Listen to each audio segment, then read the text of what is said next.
Quand j'étais prisonnier de ce gourbi, quand je vivais sous ce plâtre pourri, quand j'étais là, pauvre souris peureuse, qui buvait beaucoup la télévision avec ses nerfs tendus vers la vision des fables répandues au vaste monde, quand j'entendais les pluies battre le toit, que je sentais me pénétrer le froid et que je vivais de terreur profonde, c'est-à-dire de croire au grand malheur d'être né sur terre comme un voleur qui doit survivre au prix de ses rapines et condamné à ce gourbi branlant, ne faisant que survivre en attendant de m'écrouler au milieu de mes ruines, car je me voyais tellement friable que je ne devais de ma triste fable qu'attendre une issue pleine de marasme.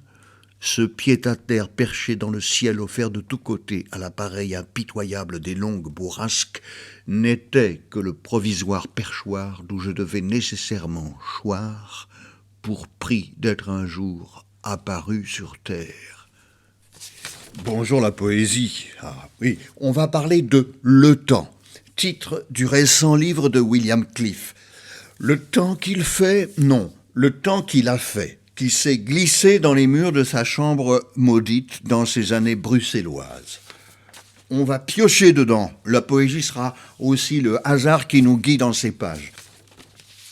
Cette année-là, j'avais été à la recherche d'un appartement pour avoir ma vie à moi, car à un certain âge, on voudrait que la herse du temps arrive à tout racler dans son charroi. Premier mot de Le Temps, chapitre Un pied-à-terre, car c'est une sorte de roman. J'avais visité avec grand dégoût des choses ornées de papier peint avec d'énormes fleurs qui promettaient de longs étouffements moroses, l'écrasement complet des souffles prometteurs. Et dégoûté de ces quartiers trop convenables, j'étais redescendu au Venelle du centre que le monde méprise à cause des minables existences humaines traînant dans son ventre. Le poète joue de la métrique et des ruptures du rythme.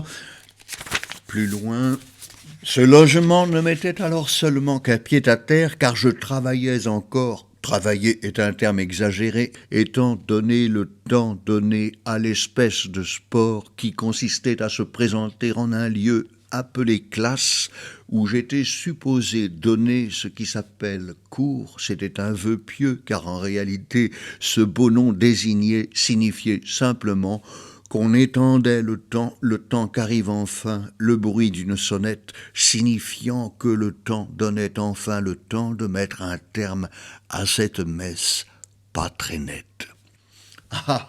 Aveu du professeur.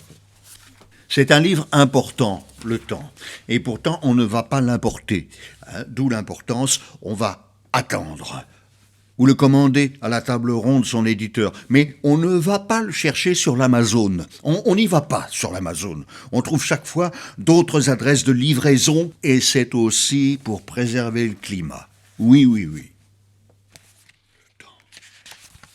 Le temps. Jamais ne m'effleurait l'esprit que j'étais l'élu de ce paradis, ce très miraculeux débarcadère, l'Europe, que de partout l'on regarde comme un havre de désirés cocagne où beaucoup de gens voudraient venir vivre.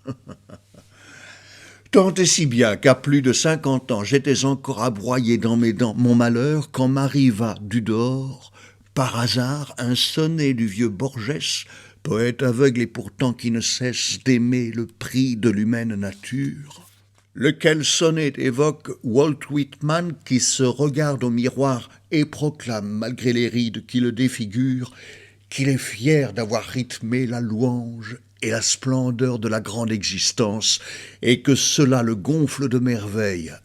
Alors je connus un retournement, en sentant l'air venir à tout moment me rafraîchir le sang dans ma cervelle.